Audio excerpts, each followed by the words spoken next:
Sudah terlihat share screen Bapak? Sudah, Pak. Oke, sudah ya. Baik. Nah, di sini ada sebuah teks anekdot ya. Ini adalah sebuah pengenalan pertama. Kita akan lanjut ke slide yang berikutnya. Nah, ini tentang sebuah pengertian teks anekdot. Bahwa teks anekdot adalah sebuah cerita singkat dan juga lucu yang mungkin menggambarkan kejadian atau orang sebenarnya. Di masa-masa sekarang ini, anekdot terkadang dipakai oleh seorang speaker atau ahli pidato sebagai bahan pembuka dalam pidato atau sambutan. Maksudnya di sini adalah bahwa sebuah teks anekdot pada dasarnya itu adalah sebuah teks yang memang dibuat untuk menghibur. Karena memang pada dasarnya sebuah teks anekdot ini masuk ke dalam sebuah karya sastra, di mana karya sastra tersebut masuk ke dalam sebuah drama. Ya, karena memang pada dasarnya di sini ada sebuah dialog ya yang dilakukan oleh seseorang, di mana dialog tersebut itu memang menghibur. Menghibur dalam arti di sini bukan hanya sekedar hiburan yang memang lucu, jenaka dan juga lucu, tetapi memang ada pesan yang disampaikan di dalam sebuah teks anekdot yang memang bersifat lucu, jenaka dan juga menghibur tersebut. Kalau misalkan di dalam sebuah karya sastra itu ada yang dinamakan dengan sebuah dulce et utile yang artinya adalah menghibur dan juga bermanfaat. Jadi ada hal yang bisa disampaikan di dalam sebuah teks anekdot tersebut. Nah, biasanya kalau misalkan sering dilihat di sini, sering digunakan teks anekdot oleh seorang ahli pidato. Ya, biasanya memang sebagai sebuah analogi atau sebuah perumpamaan yang dilakukan oleh seorang speaker tersebut untuk menyampaikan apa yang ingin disampaikan supaya pesan itu bisa sampai kepada audiens. Maka dari itu biasanya digunakan oleh speaker dalam menyampaikan paparannya. Tetapi selain itu ini juga teks anekdot juga bisa diartikan sebagai sebuah teks yang memiliki kemiripan dengan teks recount. Recount itu adalah sebuah narasi ya, sebuah cerita. Jadi ada sebuah alurnya yang dijelaskan, baik alurnya itu adalah flashback ataupun memang progresif, maksudnya maju gitu ya. Tetapi pun juga selain sebuah cerita, tetapi ada kandungan yang berupa kejadian atau peristiwa yang dialami oleh seseorang dan biasanya ada pesan. Intinya seperti itu. Jadi secara sederhana, sebuah teks anekdot ini dibuat untuk seseorang itu menyampaikan pesan secara tersirat gitu. Jadi ada pesan yang disampaikan tetapi dengan menggunakan teks anekdot tersebut. Nanti secara lebih detail dan secara eksplisitnya kita akan pelajari bersama tentang sebuah teks anekdot itu dan juga contoh teksnya seperti apa. Oke, kita lanjut lagi berkaitan dengan teks anekdot. Nah, ini adalah sebuah struktur teks anekdot, ada 5, mulai dari abstraksi, orientasi, krisis, reaksi, dan juga koda. Ya, di dalam sebuah teks anekdot itu terdapat sebuah struktur. Strukturnya itu mulai dari abstraksi, lalu juga ada orientasi, dan juga ada krisis, reaksi, dan juga kode. Abstraksi ini dimulai dengan sebuah pengenalan, ya, dan juga alur yang ingin diceritakan seperti apa. Nanti di bagian orientasi itu mulai masuk ke dalam sebuah tokoh yang berperan di dalamnya seperti apa. Nanti krisis itu adalah peristiwa yang akan dijadikan sebuah pesan disampaikan. Reaksi nanti itu adalah sebuah hal yang dialami oleh si tokohnya sampai di bagian kode. Jadi seperti itu. Nanti untuk secara mekanisme di dalam penggunaan struktur teks anekdot ini ada sebuah contohnya nanti. Oke, yang paling jelas kalian harus memahami bahwa di dalam struktur isi teks anekdot itu ada 5 ya, mulai dari abstraksi, orientasi, krisis, reaksi, dan juga yang terakhir adalah sebuah kode. Kita lanjutkan lagi. Ini adalah sebuah kaidah kebahasaan sebuah teks anekdot, ada 7, banyak sekali ya, tetapi pada dasarnya terbagi hanya ada 2, sesuai dengan yang pernah kalian pelajari mulai dari LHO, ya, laporan hasil observasi, lalu masuk ke teks eksposisi, dan sekarang teks anekdot. Unsur kebahasaan itu hanya terbagi atas 2. Yang pertama adalah sebuah kelas kata, dan juga yang kedua itu adalah sebuah kelas kalimat. Jadi seperti itu.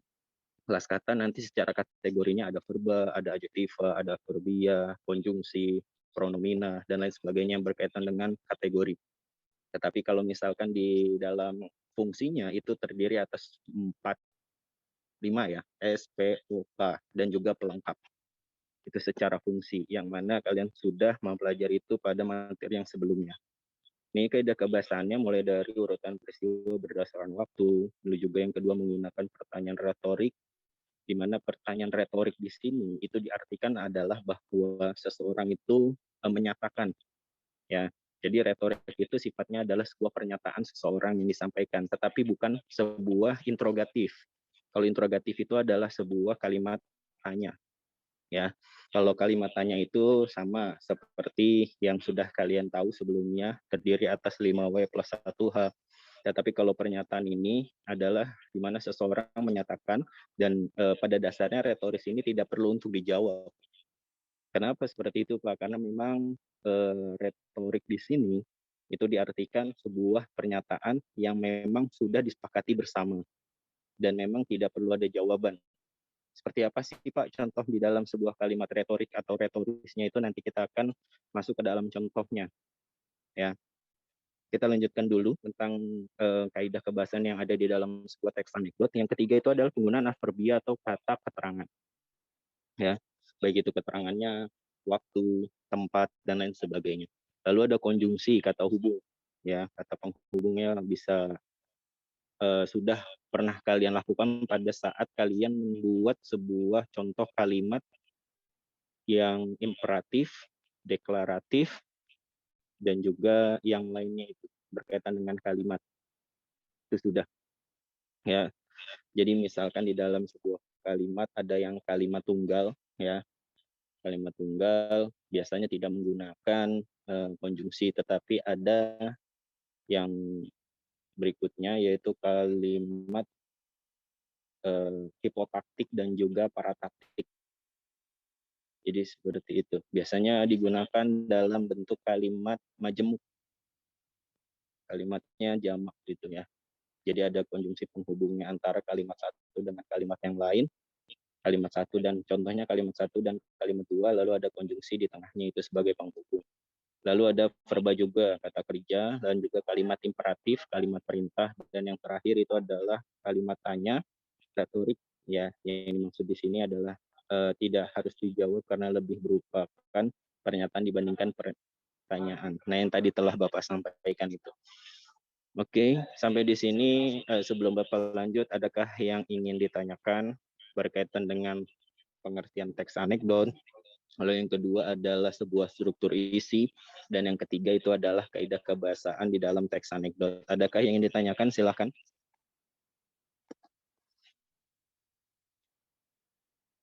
Tiga.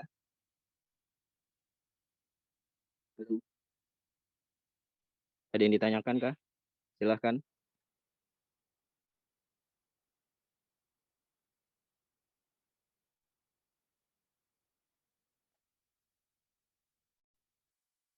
Tidak ada ya. Baik. Kalau tidak ada, kita lanjutkan terlebih dahulu. Nah, ini adalah sebuah langkah-langkah ya di dalam nanti kalian memproduksi atau menuliskan sebuah teks anekdot. Dan untuk arah teks anekdot ini, karena memang pada dasarnya kita cukup singkat pertemuan kita, dan di mana sebentar lagi kita akan menghadapi penilaian akhir semester, maka oleh karena itu kita akan sedikit agak lebih cepat untuk memahami satu materi ini berkaitan dengan sebuah teks anekdot. Jadi seperti itu ya. Makanya dari itu ini langsung masuk ke dalam langkah-langkah penulisan teks anekdot. Yang pertama itu adalah menentukan ide pokok cerita yang akan dibahas dalam sebuah paragraf. Nah, ini memang harus selalu ada, bahwa ide atau gagasan itu memang harus selalu ada. Bukan hanya di bahasa Indonesia, di mapel yang lain pun juga ide itu memang sangat penting. Tetapi memang di dalam bahasa Indonesia ide pokok cerita itu menjadi hal yang sangat prioritas sekali. Ya, karena memang disitulah akan dijelaskan tentang kesesuaian materi dengan apa yang akan kalian produksi atau kalian tuliskan nantinya. Dan yang kedua itu mencari sumber atau bahan referensi agar pembahasan teks anekdot tidak di luar batasan. Ini sudah jelas ya. Nanti maksud dari referensi di sini atau sumber adalah supaya fokus dalam penyampaian tulisan atau teks anekdot yang akan dibuat nanti. Lalu menyampaikan isi pesan sebuah teks anekdot bisa melalui tersirat maupun tersurat. Nah, tadi ini juga sudah Bapak jelaskan berkaitan dengan ada pesan yang disampaikan di dalam sebuah teks anekdot. Yang keempat adalah menentukan alur cerita dalam teks anekdot, sama seperti di awal tadi yang Bapak jelaskan bahwa teks anekdot ini masuk ke dalam sebuah karya sastra, di mana karya sastranya ini mendekati adalah sebuah drama. Jadi seperti itu. Oleh karena itu, kenapa drama, Pak? Karena memang ada sebuah dialog di dalamnya. Seperti apa sih bentuk tulisan dialognya nanti kita akan pelajari. Yang paling penting itu adalah sebuah dialog terdapat sebuah tanda petik dua. Ya, kalau misalkan itu adalah kalimat langsung namanya. Tanda petik dua itu kalimat langsung atau bentuknya adalah sebuah dialog. Lalu yang kelima, yang terakhir di dalam langkah-langkah penulisan teks anekdot itu adalah tinggal pengembangan isi teks anekdot berdasarkan struktur ya, yang tadi ada 5 itu, abstraksi, orientasi, krisis, reaksi, dan yang terakhir adalah sebuah kode. Dan itu harus dipahami secara mendalam berkaitan dengan abstraksi, orientasi, lalu juga ada krisis, reaksi, dan yang terakhir adalah sebuah kode. Oke, ini adalah sebuah langkah-langkah penulisan teks anekdot yang nantinya harus kalian pahami secara keseluruhan untuk langkah-langkah penulisan teks anekdot. Nah, ini contoh teks anekdot. Ya. Di sini judul teks anekdotnya adalah sebuah list. Ya, ada Surti sebagai tokoh dan juga Rumboy. Rumboy ini menjadi tokohnya juga. Jadi ada 2 tokoh di dalam teks anekdot ini. Contohnya di sini abstraksinya adalah Surti datang dari desa untuk liburan ke Jakarta, kemudian masuk ke hotel bintang 5. Nah, lalu masuk ke dalam sebuah orientasi dan pesan satu kamar luxury room. Lalu ia diantar Rumboy yang bertugas membawakan kopernya menuju kamar. Ya, ini kamar maksudnya ya, bukan kamar. Kamar. Lalu setelah itu pintu tertutup. Surti kaget dan marah-marah ke Rumboy. Lalu si Surti mengatakan, "Hei bang, aku memang orang kampung, tapi aku nggak kampungan. Jangan dikira aku nggak bisa bayar sewa kamar hotel mewah ini. Ini kan bukan kamar yang kupesan. Kamar ini sempit, sumpah nggak ada TV, tempat tidur, kamar mandi." Kata Rumboy mengatakan, "Maaf mbak, kita ini masih di dalam lift." Nah, Surti muka merah, mata berdarah, saking malunya gitu ya. Jadi ada sebuah pesan yang disampaikan gitu ya. Jadi sebenarnya dia mengatakan tidak kampungan gitu ya. Tetapi pada dasarnya pada saat dia berada di dalam lift mengatakan itu adalah sebuah kamarnya, padahal itu baru lift. Nah, di sini bisa ada pesan yang disampaikan berkaitan dengan cerita teks anekdot ini, bahwa sebuah penilaian itu memang tidak harus dilakukan pada saat sesuatu itu belum selesai dilakukan. Maksudnya adalah secara sederhana jangan menjustifikasi seseorang ketika memang kita belum mengenal ataupun juga baru sebentar dalam pengenalan kita terhadap orang tersebut. Itu adalah pesan yang disampaikan ya. Ternyata memang harus seperti itu untuk kita memahami dan juga menilai seseorang. Jadi jangan don't judge the cover gitu. Jangan menilai seseorang hanya dari covernya saja, tetapi harus isinya kita harus pahami supaya kita bisa lebih objektif dalam proses penilaian orang tersebut. Jadi ini adalah pesan yang disampaikan di dalam teks anekdot ini, ya. Jadi seperti itu untuk sebuah teks anekdot khususnya di dalam contoh lift ya. Nah, ini untuk yang "Hei Bang, aku memang orang kampung," itu masuk ke dalam sebuah krisis. Nah, ketika Rumboy mengatakan itu adalah reaksinya dan Surti muka merah itu adalah sebuah koda. Nah, ini adalah sebuah teks anekdot yang memang teks anekdot ini disusun berdasarkan struktur isi yang 5 tadi, mulai dari abstraksi, orientasi, krisis, reaksi, dan yang terakhir adalah sebuah koda. Jadi seperti itu untuk contoh teks anekdot dan juga struktur isi di dalam. Nah, ini banyak nih. Biasanya kalau kalimat imperatif itu kan digunakan dengan menggunakan kalimat perintah ya. Kalimat perintahnya di sini bisa dilihat ya. Biasanya bisa menggunakan tanda seru ataupun akhiran lah. Biasanya seperti itu. Tetapi itu tidak mutlak, tetapi pada umumnya menggunakan. Oke. Kata hubungnya juga penghubungnya banyak. Sini konjungsi yang bisa ada kata dan ya. lalu untuk, dan lain sebagainya yang bisa dijadikan sebuah kata-kata. Oke? Eh, ini kesimpulannya ya, berkaitan dengan sebuah teks anekdot, bahwa kesimpulan yang bisa diambil adalah teks anekdot adalah sebuah cerita singkat dan juga lucu atau menarik yang memungkinkan menggambarkan kejadian seseorang sebenarnya. Teks anekdot memiliki struktur, kaidah kebahasaan, serta langkah-langkah penulisan teks. Jadi seperti itu berkaitan dengan paparan teks anekdot. Jadi secara sederhana teks anekdot itu mulai dari pengertian, struktur isi, kaidah kebahasaan, dan juga langkah-langkah penulisan teks anekdot sudah sangat jelas sekali berkaitan dengan teks anekdot. Oke, ini adalah slide terakhir. Bapak ucapkan terima kasih. Yang ingin bertanya silahkan. Atau masih ada yang belum dipahami bisa langsung ditanyakan ke Bapak. Ya, silahkan.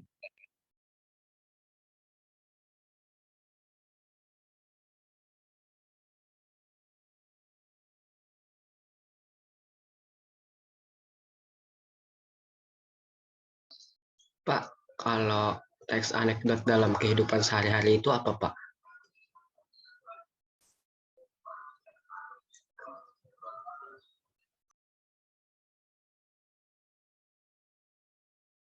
Oke, terima kasih. Tadi Usman Domiri yang bertanya ya? Iya, Pak. Ya, jadi dalam kehidupan sehari-hari itu biasanya ini ada sebuah cerita atau sebuah kejadian yang sedang dialami oleh seseorang tersebut, tetapi orang tersebut menggunakan sindiran dengan penggunaan bahasanya. Jadi kalimat tersuratnya itu bisa langsung terlihat.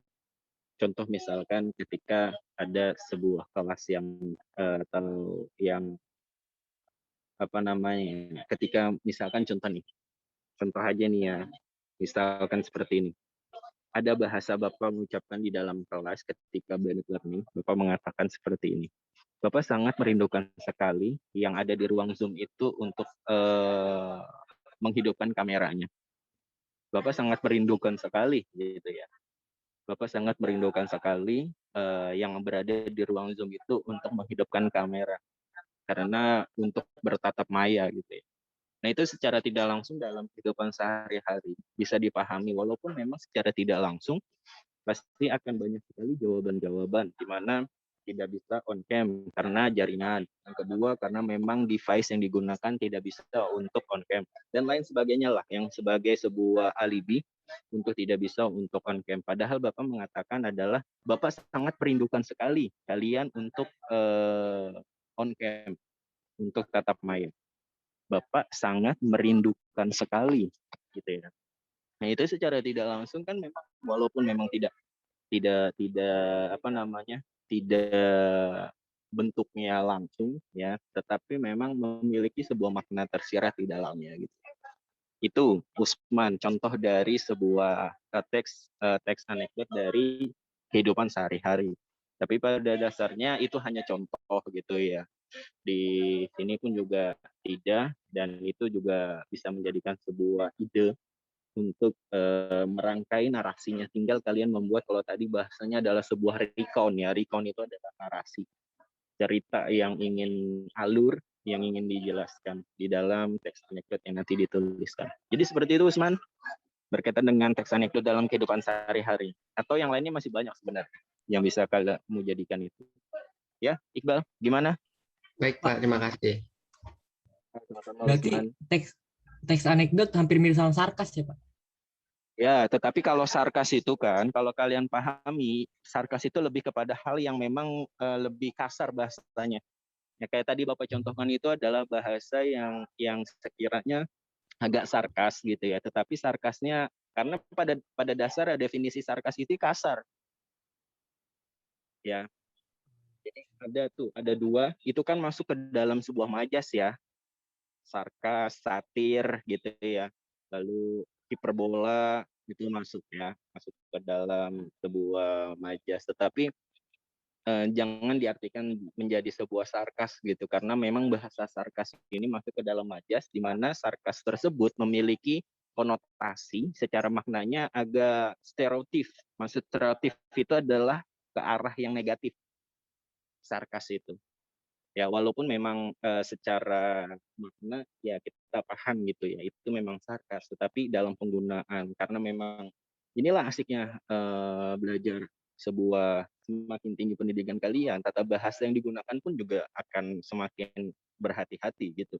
Walaupun, di tempat ngopi kalian gitu ya, dengan teman kalian ngobrol gitu ya, atau lagi bersama teman, hangout gitu ya, itu mah sarkas gitu ya, ya itu nggak jadi masalah. Tetapi ketika kalian berada di, dunia akademisi, di mana sekolah ini secara formal dilakukan, sarkas itu, kurang tepat dikatakan teks anekdot itu adalah sebuah sarkas, tetapi memang bentuknya mirip seperti sarkas, hanya saja bahasanya adalah anekdot, gitu. Supaya lebih, apa ya, dalam tanda kutip, sesuai gitu. Jangan jadi kalau sarkas intinya lebih ke arah yang stereotip atau negatif, tetapi kalau misalkan anekdot itu bahasanya lebih baik atau lebih enak digunakan untuk di dalam, lingkup sekolah formal seperti ini. Jadi seperti itu, Iqbal, tamam. Iya, Pak. Baik, Pak. Terima kasih, Pak. Oke. Nah, ada lagi yang ingin ditanyakan berkaitan dengan sebuah teks anekdot? Nggak terasa ya, kita sudah 57, berarti kurang 3 menit lagi kita akan istirahat. Nanti setelah istirahat kita akan Zoom lagi, sekaligus nanti dibuat kelompoknya, karena ini belum ada kelompoknya ya, untuk kelas 10 IPS 2 ya? Belum ada kelompok bahasa Indonesianya? Belum, Pak. Oh, sudah, pernah Bapak buat? Belum ada deh pakainya. Belum ya, Yo? Oke, nanti kita coba untuk bersama-sama, karena memang untuk di akhir dari teks anekdot ini kalian akan membuat sebuah video animasi, ya, bisa menggunakan aplikasinya itu Powtoon ataupun yang lainnya yang sejenis gitu. Kalau misalkan kalian memahami tentang penggunaan Adobe ya itu lebih bagus gitu ya, entah apapun itu bentuk Adobe-nya. Tetapi untuk lebih meringankan karena memang sifatnya adalah sebuah online aplikasinya, itu bisa digunakan Powtoon untuk membuat sebuah video animasi berkaitan dengan teks anekdot. Berkaitan dengan cerita dan juga narasinya seperti apa, nanti kita akan sama-sama melihat contohnya seperti yang pernah atau sudah dibuat oleh orang lain. Itu ya. Dan kita tinggal 2 menit lagi. Alangkah baiknya kita istirahat terlebih dahulu. Dan jangan lupa untuk yang belum melakukan presensi di e-learning madrasah, harap segera untuk melakukan presensi karena memang pada dasarnya e-learning di madrasah itu adalah sebagai bukti kehadiran kalian bahwa kalian masuk pada hari ini. Jadi seperti itu ya, kita rehat dulu sejenak sampai nanti kita bertemu lagi di 9.30 dengan ruang Zoom lagi. Jadi cukup ya, enough. Cukup. Baik, Pak. Oke, terima kasih Bapak ucapkan. Nanti kita berjumpa lagi. Silakan kalian istirahat terlebih dahulu. Kita berjumpa lagi pukul 9.30. Jangan lupa untuk yang belum melakukan presensi di learning madrasah, silakan untuk melakukan presensi. Bapak akhiri. Terima kasih. Assalamualaikum warahmatullahi wabarakatuh. Waalaikumsalam warahmatullahi Waalaikumsalam wabarakatuh. warahmatullahi wabarakatuh. Terima kasih, Pak. Waalaikumsalam.